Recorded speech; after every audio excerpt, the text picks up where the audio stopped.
ഹമാസിന് ഇടമില്ലാത്ത ഗാസ, അതാണ് ട്രംപിന്റെയും നെതന്യാഹുവിന്റെയും ആഗ്രഹം. ആ ആഗ്രഹം നടപ്പാക്കാൻ ഉതകുന്ന പദ്ധതിയുമായി രംഗത്തെത്തിയിരിക്കുകയാണ് ഈജിപ്ത്. ഗാസ സ്വന്തമാക്കാനുള്ള ട്രംപിന്റെ മോഹത്തിന് കുടപിടിക്കുകയാണ് ഈജിപ്ത് എന്ന് വ്യക്തം. ഗാസയുടെ പുനർനിർമ്മാണത്തിന് ഈജിപ്ത് തയ്യാറാക്കിയ ബദൽ പദ്ധതിയുടെ കരട് ഇത്തരത്തിൽ ഉള്ളതാണെന്ന് അന്താരാഷ്ട്ര വാർത്താ ഏജൻസിയായ റോയിറ്റേഴ്സ് റിപ്പോർട്ട് ചെയ്യുന്നു. അറബ് രാജ്യങ്ങളും പാശ്ചാത്യ ശക്തികളും നിയന്ത്രിക്കുന്ന ഇടക്കാല ഭരണ സംവിധാനം ഗാസയിൽ കൊണ്ടുവരാനാണ് പദ്ധതി. ഗാസയെ ഏറ്റെടുത്ത് മനോഹരമായ വിനോദസഞ്ചാര കേന്ദ്രമാക്കും എന്നാണ് അധികാരമേറ്റയുടൻ ട്രംപ് പറഞ്ഞത്. മറ്റൊന്നുകൂടി ട്രംപ് കൂട്ടിച്ചേർത്തു. ഗാസ മുനമ്പിലുള്ള പലസ്തീനുകൾ ഒഴിഞ്ഞു പോകണം. അവരെ മറ്റ് അറബ് രാജ്യങ്ങളിൽ പുനരധിവസിപ്പിക്കാൻ അമേരിക്ക പദ്ധതി തയ്യാറാക്കും. അതായത് ഗാസയ്ക്ക് പ്രതിരോധമാകുന്ന ഹമാസിനൊപ്പം പലസ്തീനുകളും ഇല്ലാത്ത ഗാസയാണ് അമേരിക്കൻ പ്രസിഡന്റ് ഡൊണാൾഡ് ട്രംപിന്റെ മനസ്സിലുള്ളത്. പക്ഷേ ട്രംപിന്റെ ഈ പദ്ധതിയെ അറബ് രാജ്യങ്ങൾ ഒന്നടങ്കം തള്ളിക്കളഞ്ഞിരുന്നു. ഇതിനു പിന്നാലെയാണ് ഈജിപ്തിനെ വെച്ച് ബദൽ പദ്ധതി തയ്യാറാക്കുന്ന ബുദ്ധിയിലേക്ക് അമേരിക്ക നീങ്ങിയത്. ആത്യന്തികമായി ഗാസയെ കൈക്കലാക്കുക, ആദ്യം ഹമാസിനെ മാറ്റി നിർത്തുക, പിന്നീട് പലസ്തീനികളെ ഒഴിപ്പിക്കുക, ഇതാണ് അമേരിക്കൻ തന്ത്രമെന്ന് വ്യക്തം. കെയ്റോയിൽ ചേരുന്ന അറബ് ഉച്ചകോടിയിൽ ഈജിപ്ത് ഈ ബദൽ രേഖ വയ്ക്കുമെന്നാണ് സൂചന. സൗദി അറേബ്യ, UAE, ജോർദാൻ തുടങ്ങിയ രാജ്യങ്ങളുമായി ഇക്കാര്യത്തിൽ ആഴ്ചകൾ നീണ്ട ചർച്ചകൾ നടന്നെന്നാണ് റിപ്പോർട്ട്. എന്നാൽ മറ്റ് ഖത്തർ ഉൾപ്പെടെയുള്ള അറബ് രാജ്യങ്ങൾ ഈജിപ്തിന്റെ ഈ നിർദ്ദേശത്തിൽ ഭാഗവാക്കാണോ എന്ന് വ്യക്തമല്ല. ഗാസ സമാധാന കരാറിനും ഒത്തുതീർപ്പ് ചർച്ചകൾക്കും മധ്യസ്ഥം വഹിച്ചത് ഖത്തറാണ്. അതുകൊണ്ട് തന്നെ ഗാസ കരാറിൽ ഖത്തറിനെ ഒഴിവാക്കി നിർത്താൻ പറ്റുകയുമില്ല. പക്ഷേ ട്രംപിന്റെ ഗാസ ഏറ്റെടുക്കൽ മോഹം തുടക്കത്തിലെ തള്ളിയ രാജ്യങ്ങളിലൊന്നാണ് ഖത്തർ.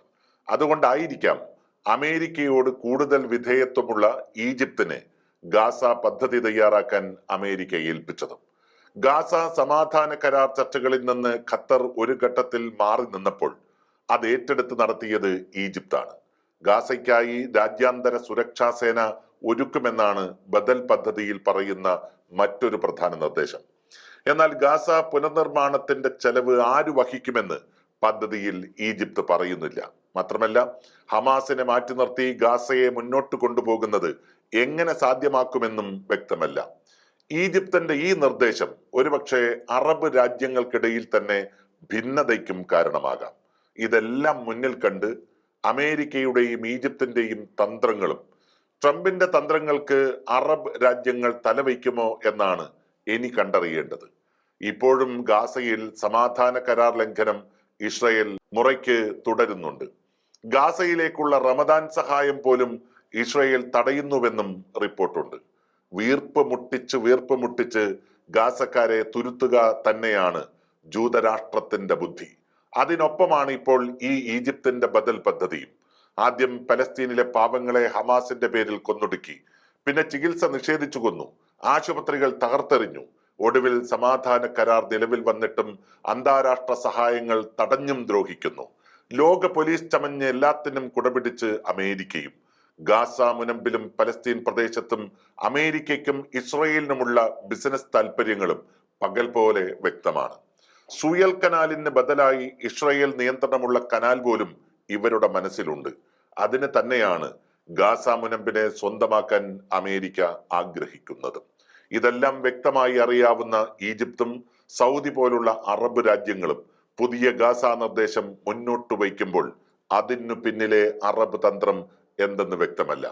ഹമാസ് എന്ന സുന്നി സംഘത്തെ ഗാസയിൽ നിന്ന് മാറ്റി നിർത്തുന്നതിനെ ഖത്തറും സൗദിയും കുവൈറ്റുമൊക്കെ അനുകൂലിക്കുമോ എന്നതും വലിയ സങ്കീർണതയാണ്.